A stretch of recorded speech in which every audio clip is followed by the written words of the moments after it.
Carroll, I'm the trail administrator for the Washington-Rochambeau Revolutionary Route National Historic Trail. And we are very excited to have with us tonight Dr. Iris DeRode, who's joining us from France.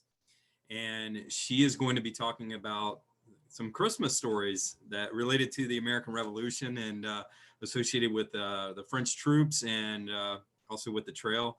I'm excited to hear the presentation. I personally am not familiar with how the troops celebrated Christmas, and as Dr. DeRode and I had discussed, we thought this would be a great presentation as we go into the Christmas and holiday season. So as we move forward here into a new year, we're excited about new and upcoming things with the trail as well that we look forward to sharing with you here in the new year. And we're glad to have Dr. DeRode helping us out, as well as Dr. Seelig and members of the Washington-Rochambeau Revolutionary Route Association, who's been helping out with as we look to do a trail lap. So a lot of good things. So without further ado, live from France is Dr. DeRode. Go ahead and take it. Thank you, Johnny. Thank you, Johnny, in general, for organizing this fun lecture series that I've been doing now for a few months. And indeed, we were thinking that it was a fun idea today to end the year with a Christmas special, let's say. So I have my Christmas tree ready for you, and I have prepared a lecture on let's say a revolutionary Christmas. So we'll look at what the American troops and also the French troops and especially officers did during Christmas, during the American Revolution. But before we start, I'd like to give a more historical overview, because I have to admit that I didn't know that much about how Christmas was celebrated during the revolutionary times. And so while doing some research, I found out quite some fun facts or interesting things about Christmas in colonial America, especially. So going back even to the 17th century and to the first settlements, we'll have a look at how Christmas evolved, because it's quite surprising. Christmas was not really celebrated in the 18th century. So during the American Revolution, some people were celebrating, but some others were not at all. So I'll start my presentation. That is here. And sometimes you'll see some fun photos of George Washington with a Christmas hat on. Okay, so a revolutionary Christmas. And so I would like to start, as I said, by looking more at the settlers to the colonial period in order to understand what was done during the American Revolutionary War in America during Christmas.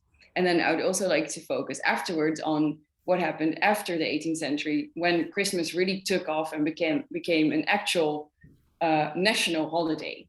So for me, it all was quite surprising, but it was only in 1870 that Christmas was declared a national holiday.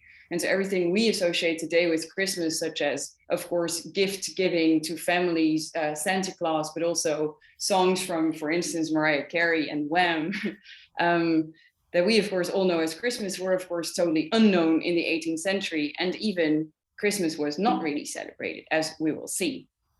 Of course, we have to go back to the real basis of Christmas, which, of course, is a religious holiday celebrating the birth of Jesus Christ on the 24th of December, of course. And so this, of course, is a religious ceremony that was celebrated all over the world since, of course, many, many years. And so in order to do some research on Christmas during the Revolution, I read a few books, or I scanned a few books more, that describe this history of Christmas, which is quite a funny topic, you would think, but there were actually quite some historians that have worked on the history of Christmas, as you can see here as well, the battle for Christmas, the colonial Christmas, and then more a candid history of Christmas. And then there's, of course, also some primary sources from travelers in early America that describe how the Americans were celebrating Christmas. And that's mainly in the 18th century and also the century we want to focus on, thinking about the American Revolution, of course. And then there are, of course, also primary sources from French officers, so those that came in 1780 until 83 to assist George Washington. They also have some testimonies, as we will see, that describe Christmas. And some are quite funny to hear. Some others are, of course, less, well, let's say positive, because it was, of course, in the middle of the war. And so I want to thank especially Mark Schneider, who helped me to find some information about Williamsburg, and I think he is here now. So thank you very much for your help, and to photograph this book that he has, When the French Were Here, as he has been doing himself quite some research on Rochambeau in Williamsburg, as we will see later, as he has portrayed Rochambeau himself as well, as you see here on a horse in colonial Williamsburg. So again, thank you for that help. And so in order to understand how Christmas was celebrated during the Revolution, we have to go back to the colonial times of course, the North American colonies.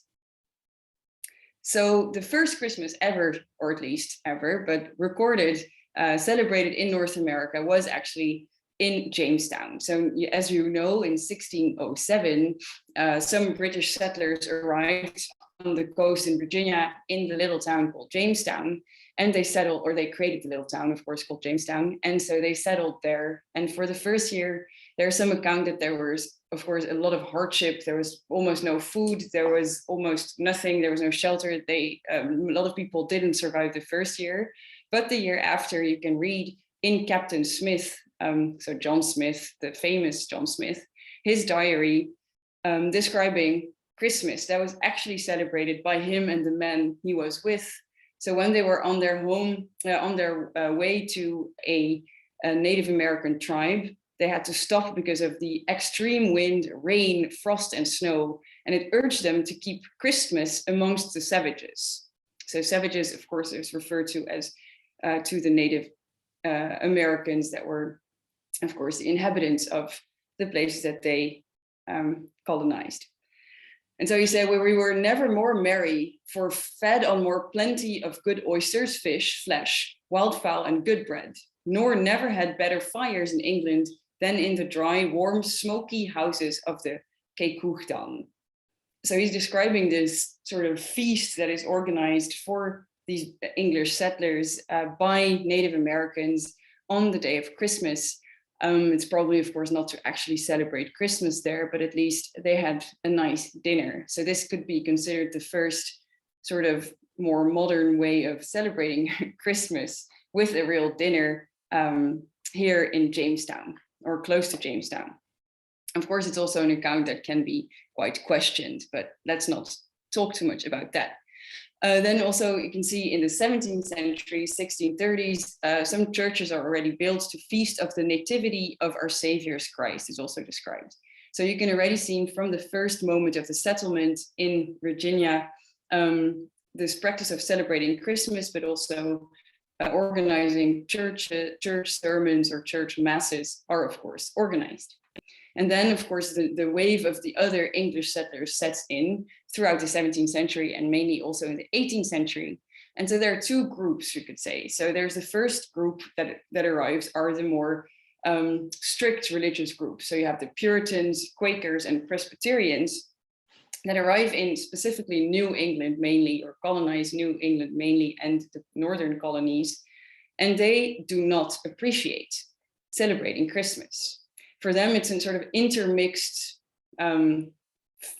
party or celebration between a pagan and a popish celebration, which is both, of course, seen as very negative. They despise what's called the Germanic Yule, which is the sort of Germanic for older versions of celebrating the coming of the new year and the coldest, darkest moments of the year, of course. And it's also linked to the Roman Saturnalia, which are considered as sort of misbehavior, but with drinking, gambling, dressing up, changing sex, actually. So women would turn into men and men would turn into women. And there was, of course, lots of sexual misbehavior, according to these Puritans, during Christmas celebrations, because it was this mix between all these different types of celebration, which had nothing to do anymore with true religion. You can see a few of these expressions in certain sources from, for instance, here in 1621 in Plymouth, Massachusetts, there was a sign saying there should be no gaming or reveling on the streets. And so this was because in England, so Great Britain of the time, Christmas was celebrated in quite a festive way, in not the most religious way, you could say. It was a real sort of wild party of people gathering in the streets, drinking, knocking on doors for houses, singing songs, and dressing up. And if you want, they misbehaved. So in Massachusetts at the time, it was considered something very negative. And even in 1659, so a few years later, again in Massachusetts, it became an offense to celebrate Christmas. So you can see here, it was forbidden. It was, you can see here, so the observation of Christmas having been deemed a sacrilege, the exchanging of gifts and greetings, dressing in fine clothing, and feasting and similar satanical practices are hereby forbidden. And so they had a fine of 5 shillings if you were still celebrating. And this fine would stay in place for about 21, or I can calculate 22 years here in Massachusetts. So this was put in place by the Puritans, who again were really against this practice of feasting during Christmas. You can see the same almost with Quakers and Presbyterians. So there is a diary of Peter Kalm, who was a Swedish traveler in the middle of the 18th century, who is also describing Christmas in his diary. So he says, the Quakers did not regard this day any more remarkable than other days. Stores were open and anyone might sell or purchase what he wanted. There was no more baking of bread for the Christmas festival than for other days, and no Christmas porridge on Christmas Eve. One did not seem to know what it meant to wish anyone a Merry Christmas. He's, by the way, quite disappointed by that, as you can see in the tone here. He also says, first about the Presbyterians. So first, the Presbyterians did not care much for celebrating Christmas, but when they saw most of their members going to the English church on that day, they also started to have services. So you see a little change happening there, but still it's overall not really celebrated yet.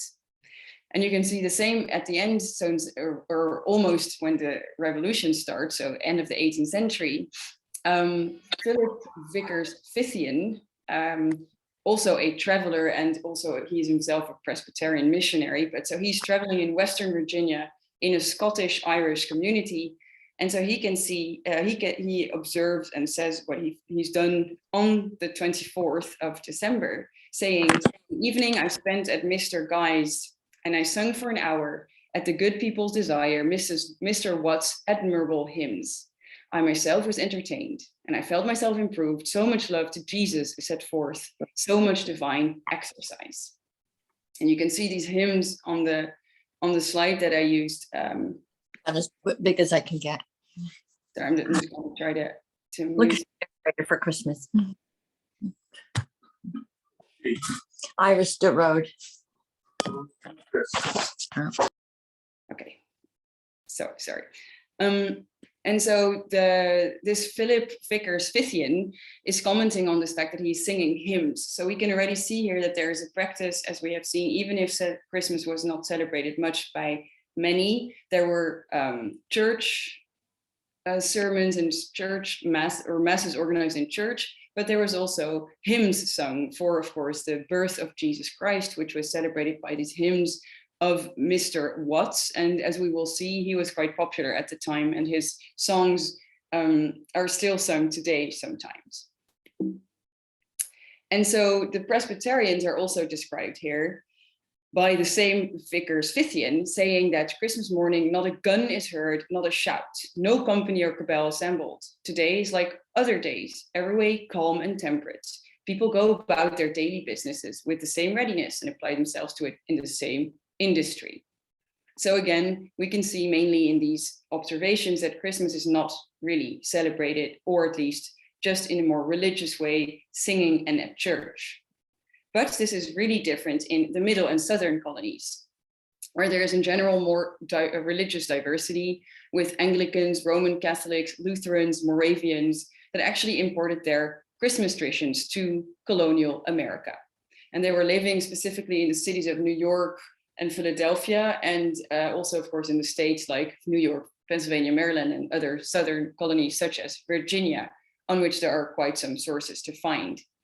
And so you can really see a shift here with the more, with those who didn't celebrate Christmas or who only did it in sort of a more calm way. So we will see that indeed it was quite festive and that there are actually quite some scandalous things happening as well. And so with the celebrations, of course, as I said, so immigrants came from Europe and brought their traditions with them. So they brought their religious, but also the secular celebrations with them. So they celebrated Christmas, but also the whole period of the Advent before that, which was, of course, a moment of fasting and of sort of thinking, contemplating about the year, and of course, eating or fasting, as I said, with its whole period of 4 weeks before Christmas. And then during Christmas, they would celebrate a few days, actually. So December 25th, but also January 1st, January 6th, and February 2nd. Some people would celebrate all these different elements, but so they were mainly celebrating this at the time. I'm speaking about 18th century.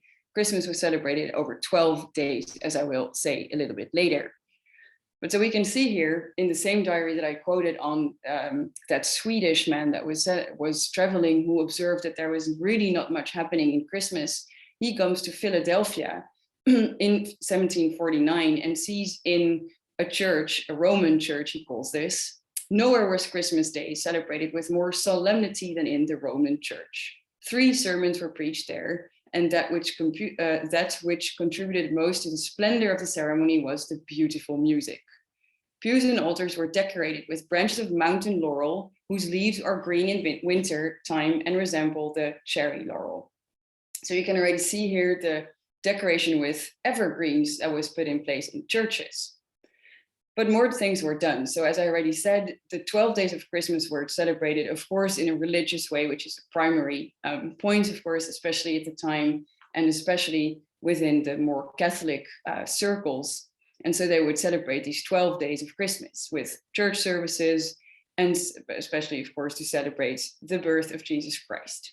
But there was also indeed drinking, feasting, and something called mumming, and wassailing, or I don't know how you pronounce it, but mumming was the way of dressing up. So as I said, often you would dress up in the opposed way. So you would, if you were very rich, you would dress up as a poor person, and the other way around. You would dress up as a man if you were a woman, and the other way around. And then wassailing was that you were singing, sort of running through the streets, singing and knocking on everyone's door, trying to get money or more drinks. And it was kind of this sort of ravaging party throughout the whole city. There were also lots of hunts organized by many different people. Balls were organized, so with dances, with dinners, and the practice of gift giving was also already in place at the time, which was more something that people would give to their what they would call their inferiors. So those who were dependent on them got presents. It was not like today with children who got presents. It was more that if someone worked for someone, the person would give the presents to that person. And so all these activities were mainly relating to adults. So it was less of a children's holiday than it is today. It was really considered for the adults, as you can also see here on this kind of images of people having lots of drinks and getting very drunk. As we'll see, I have some testimonies on that too, but it was, as we have seen by the Puritans, quite condemned, and you might understand why. So this decorations of homes was also something that was imported by Europeans here. So as we have seen in that description, churches were decorated with evergreens, but also for, of course, the more wealthy people in their large estates, they would also decorate their homes with these kind of green plants. So for instance, also the mistletoe. And it was actually at the time already also called the kissing bush. So people would hang it and of course had to kiss each other under that, under the mistletoe, which was especially done at the balls that were organized. There was also the practice of lighting a Yule log, which is of course a more Germanic or Northern European tradition to actually light a big log, so to fire that. And even bring it through the different cities or towns. And then, of course, performances were played, songs were sang, spectacles, singing, all these different things were organized during this, again, 12-day period. And there is also something quite funny, which is called the Lord of Misrule, the grand captain of all mischief and his lusty guts. So this is not everywhere. It was not organized everywhere, but a few towns in North America were also organizing this. And this was mainly based on a British tradition, where someone would be appointed to be the Lord of Misrule, who you can see on this slide as the person in red. And so all this kind of crazy dressed up people would follow him, and they would just, as I already described with others, kind of parade through the streets, drink, sing, and have a lot of fun. So not everyone was, of course, doing all this kind of crazy activities. Most people were more just eating. So they were organizing beautiful dinners at their homes. So they would organize, at the time, also described as large feasts. So it was really a feast of food. You have to imagine this month period before with the Advent, where people were fasting, and especially at the time also, there was lots of times there was not that much food available in winter. So this Christmas celebration was really a highlight of winter, of course. So people would eat ham, roasts, and turkey. They would have pies and different types of desserts. And during this dinner, or especially maybe at the end, they would sing Christmas carols. And again, as I already said, the tradition of gift giving was starting at the time as well. And there are not that many descriptions of Christmas, by the way, during this period. It's apparently just kind of a, for some people, sort of a standard day that they didn't want to celebrate, or it was something that was not necessarily recorded. But I did find some indications. So for instance, Thomas Jefferson does write himself in his diary in 1762, Christmas was a day of greatest mirth and jollity. And he also, at another time, spent 48 shillings on Christmas presents. So you can see that the founding fathers were actually celebrating Christmas in their own ways. You can also see here in Virginia, 1765, that Christmas was considered important, at least in Virginia, or in this part of Virginia, where there's a whole poem published here saying, now Christmas comes, 'tis fit that we would feast and sing and merry be, keep open house, let fiddlers play, and fig for cold, flying care away, and so on and so on. So these celebrations were coming and were being put in place. You can also see in 1774 in Alexandria, Virginia, that another visitor called Nicholas Creswell is traveling as well in Virginia and is remarking that there is this ball organized on Christmas Day. So this is on the 25th of December. And he describes that there were about 37 ladies dressed and powdered to the like, some of them very handsome, and as much vanity as is necessary. All of them were fond of dancing. So the balls were apparently quite impressive already at the time. And then Philip Vickers, so the same that described the Presbyterians that were not that festive, he is also arriving in Virginia and sees the same. He sees nothing is now to be heard of in conversation but the balls, the fox hunts, the fine entertainment, and good fellowship, which are to be exhibited in the approaching Christmas. Guns are fired this evening in the neighborhood as well. That's another traditional thing that was done. So again, you could see in the northern colonies that not much was celebrated, but the more you went south, the more descriptions exist of people actually really celebrating Christmas and the days that are around it. You can see too that Freemasons were traditionally not necessarily celebrating Christmas, but they were celebrated what you call Saint John's Day, which is on December 27th. So there are some descriptions that the lodges and all the Freemasons would go out in a parade from the church of the city to their Masonic lodge, and that they would have these very impressive clothing on, and they would hear sermons not only about the religious aspect, but also about brotherhood, love, and bringing people together, according to these accounts. Of course, not everyone was celebrating Christmas, but there are some accounts that even enslaved were at least, well, I'm not sure if you would say they were celebrating it themselves, but some slave owners were giving extra money to the enslaved on their own plantations. So here there is a testimony that someone gave $25 to each of the families, and that children were given sacks of candies and pennies. Another says, Christmas Day, we gave out our donations to the servants. They were much pleased, and we were saluted on all sides with grins, smile, and low bows, wrote one Southern planter. So of course it has to be mentioned here that of course this is a kind of one-sided nature of gift giving between slave owners and those they enslaved, reinforced the dynamic of white power and paternalism, as explained by Stephen Nissenbaum in his quite impressive book about the battle for Christmas. Of course, this is important to mention because, yeah, enslaved could not give presents back. And it's also a question of, were they indeed celebrating Christmas? But according to one of the other testimonies you can read from Reverend John Wright, you can see that in 1761, some of the slaves were also worshiping in their lodge. They were singing psalms and hymns in the evening and again in the morning, long before break of day. They're excellent singers, he says. And they were singing the hymns of Watts, as we have seen in the other book, or the other quotes as well. So that book was apparently circulating quite widely.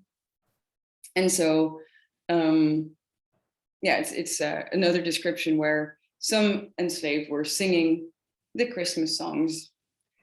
Yeah, so here you have seen in this different sort of approach in different states, different places, different religions, Christmas was celebrated differently. So now we're going to look at the American Revolutionary period. So all the background was just used in order that you understand how Christmas was celebrated in different places, but also to understand that not everyone was celebrating Christmas yet. And this is especially the case for soldiers and officers and generals that were maybe celebrating Christmas normally during peacetime, but of course the war did not stop for Christmas. And so we will see now what George Washington did, what some continental troops did, but also what some French testimonies are on this period of the revolution.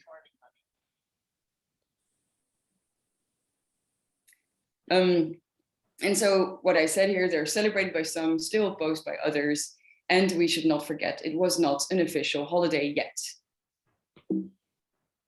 Oh, sorry. Yes, so Christmas during the American War of Independence. So in 1775, there's not much about this specific moment, but it can be seen that George Washington has his headquarters in Cambridge, Massachusetts, and his wife Martha visits him, and of course the Continental Army. But apparently they have a Christmas dinner in this home that you can see here, but there's not much source material on it. What is a way more famous moment, of course, happening during Christmas Eve is the crossing of the Delaware in 1776. Of course, it's a very famous painting of this moment where you can see the soldiers crossing the snow and especially the ice. And I'm gonna try to.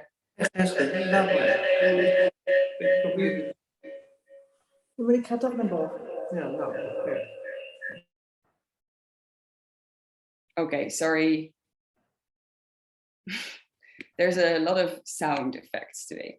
So 1776, crossing up the Delaware, of course, one of the most famous moments of the American Revolution. So I don't have to explain what that all is, but what's an important and interesting fact is that that actually happened on Christmas Day. So the soldiers and George Washington were crossing this icy river for a surprise attack that they would hold, of course, in Trenton afterwards. And it was described as one of these extremely cold days and night, especially with a winter storm on the water, had to break the ice, they had to break everything to cross that river on Christmas Day. In the testimonies, you don't really read that it's Christmas and that people are sad to miss Christmas. It's more a real question of survival, because of course, just before the Continental Army had suffered great losses and George Washington was kind of in a desperate moment of, if we don't do something spectacular now, we might lose this entire war. So he risked quite something here, of course, to cross this river, to attack in the middle of the night the Hessian troops that were fighting. So the Hessians are the German troops that were fighting for the British in the place called Trenton. And so the surprise attacks was quite successful because some were killed, but especially a lot of the Hessians were captured. And so this became the beginning of this campaign that would last 10 days, leading up to the Battle of Princeton as well.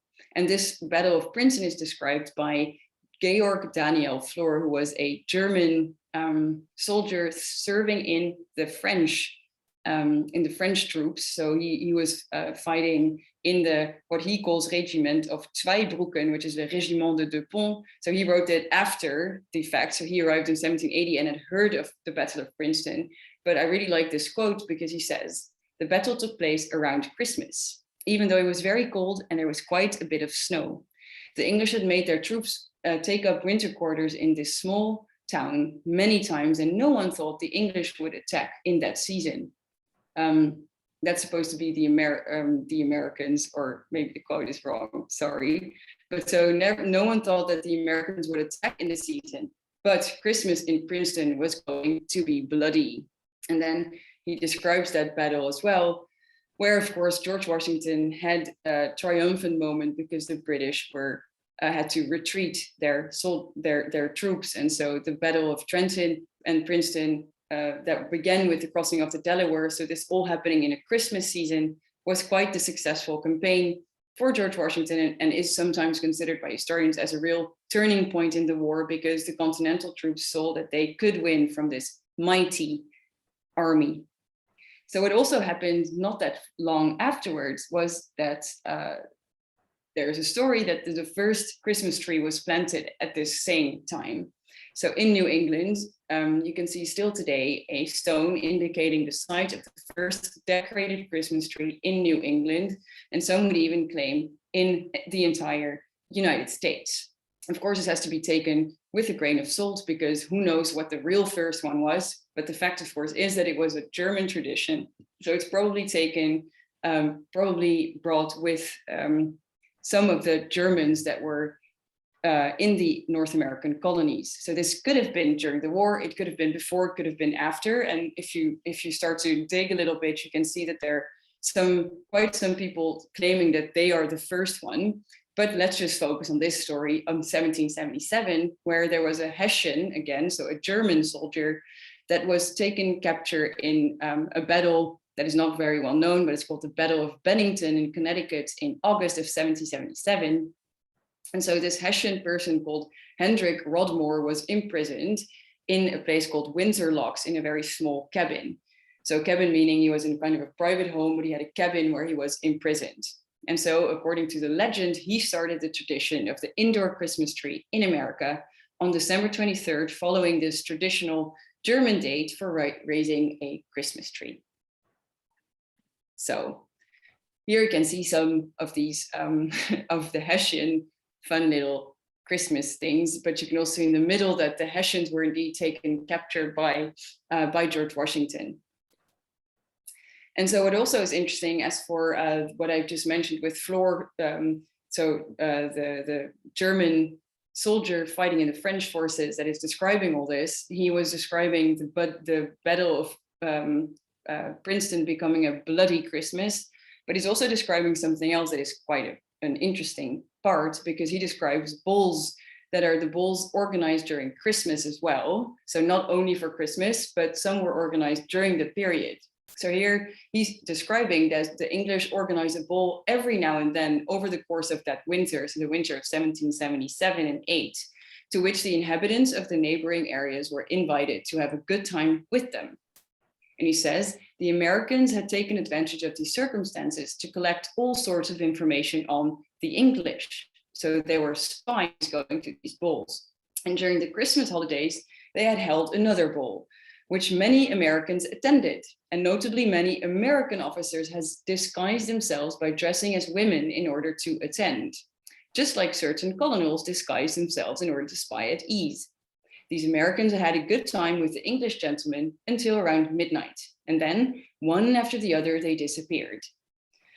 So this is an interesting testimony. It's also fun to imagine how a ball is sort of infected by American spies dressed up as women. However, it's quite unlikely that this really happened, because of course, Flor had heard this story. He was not there himself. And he had quite a vivid imagination also in the other parts. But I do like this anecdote as for an illustration of what could have happened maybe on Christmas in 1777. So if we move on, of course, to the winter of 1777 as well, we have to note, of course, Valley Forge, one of the most, darkest episodes, coldest episodes of the American Revolution, where many soldiers died, of course, during this winter of 77 and 8 in Pennsylvania, because they had almost no food and it was freezing. There was a lot of snow, and you can see all these soldiers are literally just dying, mainly because of the cold and the lack of food that they had. But during Christmas, Martha Washington came together with George to cheer up the troops here at Valley Forge. And so they were celebrating Christmas, probably with maybe some singing, which is not recorded, but you could maybe imagine that around the fire, something was done to celebrate this day. And it's also written that at Valley Forge, Washington could eat some mutton, potatoes, cabbage, bread crust with water because there was nothing else. But overall, most of the soldiers got half a pumpkin for 2 nights in order to survive. So 2 years after, there's a record that in Morristown, New Jersey, Washington is staying, and he was actually celebrating this time. It was not a very joyful moment within the war, of course, during the war in 1709, but during Christmas Day, he paid 15 pounds for a band of music. So in this home, probably there was a concert, there was a dinner, and so on. And also a few days later, he attended the celebration of Saint John, the Evangelist, by the American Union Lodge of the Masons. So of course, Washington was a Freemason, so he would also celebrate, as we have seen before, this day.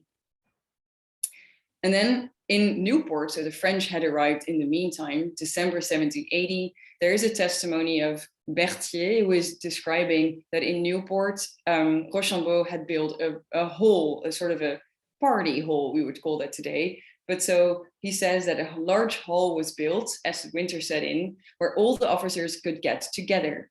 There were tables provided for games of chance, at which he himself set the example for playing for small stakes. This establishment provided a meeting place where everyone gathered and prevented idleness from luring to the places of ill repute, where only too often you could see young people brought to ruin. And so he gave charming balls. So there is no real account on what happened exactly during December 1780 as for the French officers that were maybe celebrating Christmas, which is quite probable since they were Catholic, most of them. However, there is no source, but in this hall, it's quite to be imagined that there was quite some festivities happening. So one testimony that I'm gonna talk about now, it's quite anecdotal, but it's also quite a fun fact or a fun illustration of how Christmas was celebrated, but also how hard it was sometimes in the middle of winter to travel. So in the travel diary of Châteauroux, the major general of the French army, you can read that on the 24th of December, 1780, he was invited by General Schuyler for a dinner. It's not specified as a Christmas dinner, but well, it's the right date. So we can find something about Christmas. And so he is standing next to the North River, as he called it, which is actually the Hudson today. But so he's standing there and he says, it was a difficult question to know where I could the next day pass by the North River. So the next day being the 25th, so probably this Christmas dinner. And so it was not enough broken to cross it on the ice, but it was also not free from flakes to cross it with a boat. So he's wondering, how can I do this? And so then he was trying to go through it with a boat, but it just didn't work. So he's describing this whole sort of adventure. So he says, whilst the boat was making its way with difficulty through the flakes of ice, which we were obliged to break as we advanced. And then his aide-de-camp, Mr. Lynch, says, who is, by the way, he says here, not indifferent about a good dinner. He looks at Schuyler's house in the distance and he says mournfully, I'm sure that the Vicomte and Damas, so two of their friends, are now at table, where they would have a good cheer and good company, whilst we are kicking our heels in hopes of getting this evening to some wretched alehouse. So they're desperately looking at that beautiful home with some fires and lights, welcoming them. But luckily, after a few hours of pure despair and cold, they see the Chevalier de Mauduit, so one of their other travel companions who was already at Schuyler's place, saying he was waiting for us with the general's sledge. So they went on sleigh over this river up to the home. And so we quickly stepped and were conveyed in an instant into a handsome salon near a good fire with Mr. Schuyler, his wife, daughters, and Colonel Hamilton. So Alexander Hamilton had just married the daughter of Schuyler. And so they were celebrating a beautiful Christmas meal in this mansion of Schuyler after this adventure of crossing a river on sort of a broken ice with a sleigh. And so I looked for some images, and that's how they looked at the time. Some of these sleighs or sledges were actually carried by horses. So probably this is how it would have looked. And so he also says dinner was served as well as Madeira, which they also comment a lot, and they really liked that. And there's also a description of how New Year's Eve was spent in the same year, so the 1st of January 1781. So just the places in the period, it's the first winter the French are there, and Yorktown has yet to come. So Chateaubriand is now traveling and describing what he's seeing. And so he's waken up on this sort of, for him, a random night. He hears shots everywhere in the town of Albany in New York. So that's close to Schuyler's house as well. And you can see here an image of how it used to look in the 18th century. And so he says, at 4 in the morning, I was awakened by a musket fire close to my windows. And he says, the hour struck me as unusual, but the number of voices mingled with musketry, crying out, New Year. And so reminded that we were at the 1st of January. And I concluded that it was thus that the Americans celebrated that event. And so he describes this whole sort of turmoil of noise of 100 people, children and young people that are assembled under the windows and that are actually shouting, shooting their muskets, knocked rudely at the door, and they threw stones at the windows. So he gets quite sort of, afraid and doesn't really understand what's going on. But then his aide, Mr. Lynch, got up and explained to him that they wanted money from him. And so he describes that he gave 2 golden louis. But then when Schuyler wanted to bring it to them, they were masters of the house, drinking my landlord's rum. And so Chateaubriand is commenting on how drunk they become and how kind of funny it is too to see them hopping from home to home, getting drunk and just drinking more and more up until daylight. And so he says that from the landlord, he tells him that it's the custom of the country for the young folk, servants, and even, this is a quote, even the Negroes to go from tavern to other houses to wish a good new year and ask for a drink. And so here you can see that everyone was participating according to Chateaubriand. Again, this is a testimony. I'm not that sure if maybe some free African slaves or maybe enslaves were here. We don't know what that really means, but overall you can see that it's a mix of many people that are here celebrating New Year's Eve. So it's kind of a similar way as what we've seen for celebrating Christmas a few days before. And then he describes too that people were extremely drunk even in the morning, and that it was astonishing to him that they could run upon the ice without falling or making a false step, whilst it was with most difficulty that I kept upon my legs. So these are quite fun anecdotes, but they do illustrate that that Christmas was celebrated, and also New Year's, as we would do today, or maybe not in this way, but at least celebrations were really happening, and especially in the more southern states. And so in 1781, as we know, Yorktown was, of course, the Battle of Yorktown was fought and in October, Cornwallis surrendered. And so just a little later, it's Christmas again. And so here we can see another description of Verger. So Verger is also an officer in the French army. And here we can see his own portrait, which he made himself, his auto-portrait. And so he's describing how the American army left York in the first few days of November. And then he's describing all these festivities that are happening around the roads to go to, or to leave and to go to other places. And for instance, in Philadelphia, he says there was great rejoicing. And one of the spectators saw portraits displayed of Washington and Rochambeau, illuminated and encircled with rays. And so he's describing how the armies are going to their winter quarters, and in his case, in Newport. And what I think is interesting here is that people are celebrating more that they won Yorktown and that they won their battle against the British. They're not that much celebrating Christmas, we'll see. And so here the French arrive in Williamsburg, which is of course also in Virginia, and that is now more known as colonial Williamsburg, as it's been reconstructed, of course, in this 18th century style. And so it's for this part that Mark Schneider helped me. So again, I want to thank him for that. So Williamsburg, Rochambeau's headquarters. So he was with two regiments, the Bourbonnais and the Deux Ponts regiments. They were stationed in Williamsburg. And so Rochambeau was with his entire staff. So most of the generals and officers were also staying in that town, and most were living in the homes that were just in Williamsburg, and often with the inhabitants of Williamsburg, they were living together. And the people of Williamsburg, together with the French, were organizing a lot of gaming, hunts, balls, banquets, and plays. And so they were organizing this more in light of their victory, their common victory, to celebrate the success at Yorktown. But we can also imagine that they would have organized this for Christmas.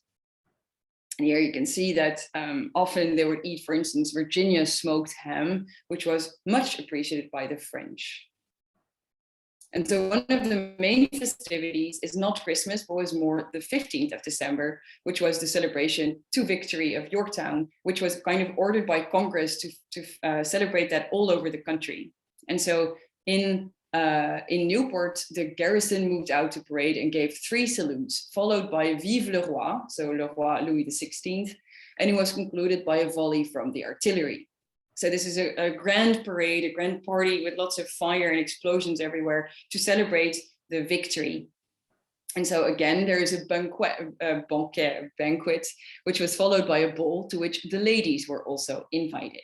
And there are many stories about this specific period in Williamsburg, where the French officers would meet many of the ladies of Williamsburg, and in their travel diaries or their journals, they would comment on most of these women and how they looked and how they behaved, and they were quite intrigued. And apparently the American ladies were under the charm of the French officers at the time. And so we could imagine that Rochambeau would have organized a grand dinner and ball and festivities around Christmas. But unfortunately, on the 23rd of December of 1781, so this is again after Yorktown, there was a huge fire in Williamsburg at what is called the Governor's Palace. It has been rebuilt, and so you can see a more modern version of it here. But so it was used as a hospital at the time, so for the French soldiers, and so over 100 sick and wounded escaped unhurt, and 1 died in the flames. And so they did save all the sick, and they had to deal with this fire and to relocate all these different patients of the hospital, and to figure out how to repay, how to rebuild, how to reconstruct, and also how to prevent other fires from spreading. So probably there was not that much happening during Christmas of 1781, but there are not that many sources about it, unfortunately. But we can still imagine that while this was happening and this tragedy was unfolding, there was still some people like Châteauneuf himself that has probably organized a grand dinner for Christmas, where he was living in what you call the Witt House, which is on the left corner on this slide, because he's every occasion for him is one, so you can always see that he enjoys many dinners, but he's unfortunately not describing this in his diary because he just doesn't cover that specific month. But it's quite probable that there were some festivities. And at the same time, George Washington was in Philadelphia with Robert Morris, where he was invited for a Christmas dinner. But unfortunately, it was not a cheerful Christmas for him either, because Mrs. Washington, so Martha Washington's son, had just passed away. And so he's commenting on the fact that she's doing better than I could have expected after the heavy loss she met with. But so overall, this could not have been the most joyful celebration, of course. So in 1783, as you know, the peace was signed, and the colonies became the independent United States of America. And so during this process of peace, George Washington now had finally time to really think about celebrating Christmas and celebrating, of course, the success of his years of his campaign, and to congratulate his officers and generals. And so just before Christmas of 83, he kind of gives his what you call the Christmas farewell speech. And he says, with a heart full of love and gratitude, I now take leave of you. So he's retiring as the general of the Continental Army because they achieved their independence. And there is an entire book about this moment, Washington's Christmas Farewell, where he goes home. So he kind of does a tour, as you can see in this quote from the book, where he bid farewell to numerous colleagues. He was feted in Grantstown, Philadelphia, and Annapolis, oversaw the transfer of power from the British monarchy to a former colony's Republican government. And in spite of weather-related delays, because everything I'm describing is always quite related to ice-cold snow and ice, but so he did arrive at his plantation, Mount Vernon, on Christmas Eve. And the general and his wife celebrated the holiday together with numerous guests, with a burning Yule log, he did that, firing guns and eating heartily. And so there is this famous pie that Martha Washington used to cook. There are some testimonies on that, but that was just a few years later. But you can just imagine a grand dinner to finally celebrate that he is back on Christmas after all these years of fighting. And so all of this is kind of a prelude to what's supposed to come and what's gonna come for Christmas as we know it today. So that is more of a 19th century tradition and sort of more set up during the long 19th century, being of course a century marked by waves of immigration. And so new traditions came, and also lots of the traditions were expanded. And with the coming of the Industrial Revolution, and especially more sort of commercial approach, we can see a real boom in Christmas celebration. This is also influenced by a few books that are quite well known, as you can see here on the slide. So for instance, Washington Irving and Charles Dickens have greatly contributed to the story of Christmas, but also the Dutch immigrants. And of course, I'm Dutch myself, so I've been celebrating Sinterklaas since I'm very young. And so Sinterklaas was brought by the Dutch as a tradition, and then that's transformed into what we know now as Santa Claus. And so without going on to the entire evolution of the 19th century, I'm sure you all know some of the images you can see here. And of course, to end with Coca-Cola as being sort of the most well-known today depiction of how Santa Claus was supposed to look. And so you can see from this entire presentation that, of course, during the colonial times, Christmas was not necessarily celebrated by all. Some were really against it, some were having a great time. And then in the American Revolution, as soon as the officers could celebrate, they would leave the battlefields in order to celebrate Christmas at their homes and in their churches, of course. But if needed, they would fight, and they would even cross ice-cold rivers. So thank you very much, and Merry Christmas. And if you have any questions, I can unmute again.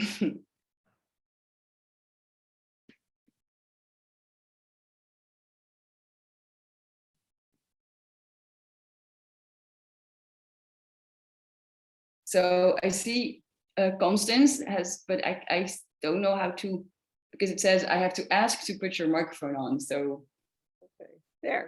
Yes. Well, thank you, Iris. That was that was very appropriate and fun and informative. I have an interesting comment on the Quakers. As this afternoon, I happened to spend the afternoon in a historic Quaker meeting house, not far from where I am, and actually also not far from Susan Seal in the town of Chappaqua. And Yes. Chappaqua has a Quaker meeting house, which existed in a smaller form during the Revolution. And one of the local, very informed members of their historical society showed me through the meeting house and through the graveyard. Now, the part that I found interesting based on what you said, and what I learned that is consistent with that, is that the simplicity of everything the Quakers did so much is antithesis to the idea of of the fun and mirth and singing and celebrating of Christmas. What I learned from the cemetery and from this very astute and well-educated man was that the days of the week and the months of the year were considered pagan. So they wouldn't say January, February, March. It would be first, second, third, fourth month. And that is what's on the graves. And he said when he takes some of the fourth graders around the graveyard, he says, well, look at this one. Do you think this person was wealthy or poor? And the kids say, oh, poor, very poor. It's a simple, just two initials on it, but they were the land, they owned hundreds and hundreds of acres of great farmland. So anyway, I thought that was interesting when you mentioned that New York is so diverse that you have the Quakers in one place and you have German-oriented folks in another place, and of course during the Revolution, the British were in New York City anyway. So yeah, I appreciate your dancing us through the colonies and then through the 18th century. Thanks. Oh, thank you so much. And it is true to discover all these different people living and celebrating in different ways or not celebrating. And especially, of course, Quakers are quite the interesting group there also in the American Revolution.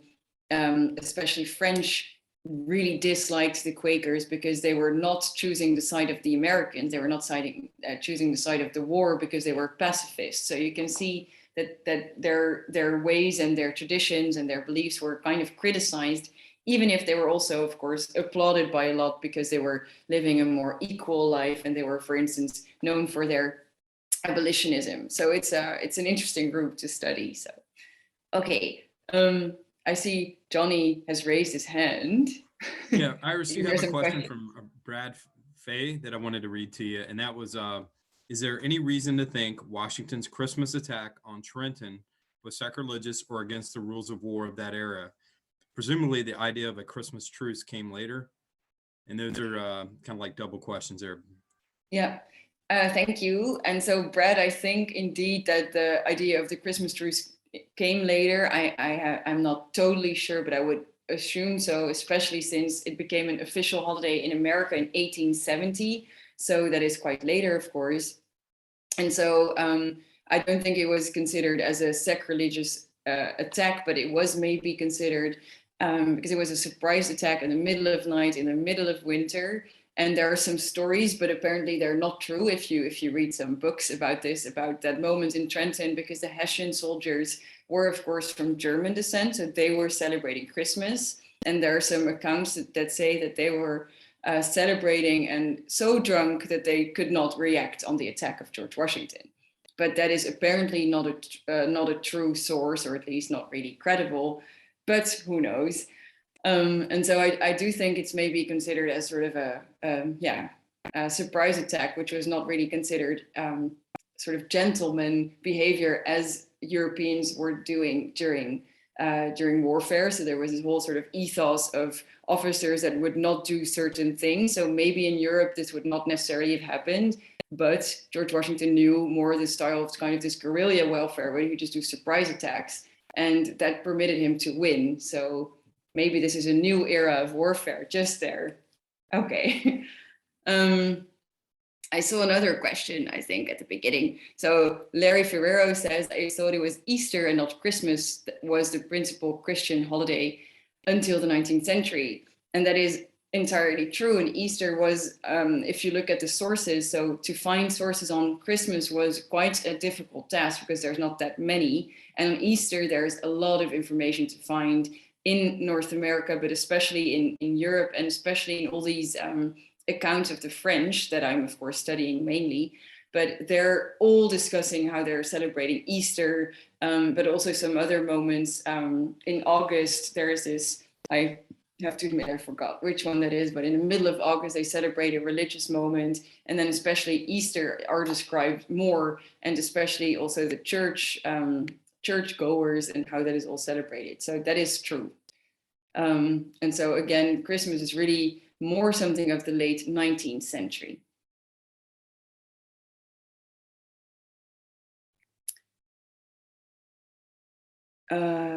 Okay, so I think there are no further questions. Thank you for an awesome presentation, Iris, and really appreciate everything that you shared. Do you have any final words? And hi, Penelope, happy Christmas. I just saw her popping in. Well, I would like to end maybe with one question that just came in with, it's Terry Mitchell asking if Christmas celebration were done in France at the time. And yes, they were celebrated. And I've read a lot about it actually yesterday, about how the kings were celebrating in Versailles. So how the French court was celebrating Christmas. And you can see a shift from Louis XIV, 15th and 16th, where Louis XIV was very religious and was only going to the church and then going for sort of a light supper, and then went back to church and then went for a more long dinner. And then Louis XVI would give very big, large sort of feasts for Christmas at Versailles with the entire court. Everyone would be dressed up in the most beautiful dresses, of course, and they would eat all the food you can imagine. So there is a sort of a shift from the more religious side to the more festive side happening in France at the time too. And so to finish, I hope to see you again next year for the lectures that I will continue on the French in the American Revolution. And I thought it was very fun. So thank you, Johnny, for having the idea of organizing something around Christmas, because as I already said, I didn't know that it was such a diverse holiday at that time, and that it was such a diverse organization and celebration. So thank you very much. And of course, happy Christmas to everyone. Okay, bye-bye. happy holidays, everybody, and Merry Christmas. Happy holidays. Thank you, Iris. I was supposed to sing a song, but I won't. Bye. Bye-bye.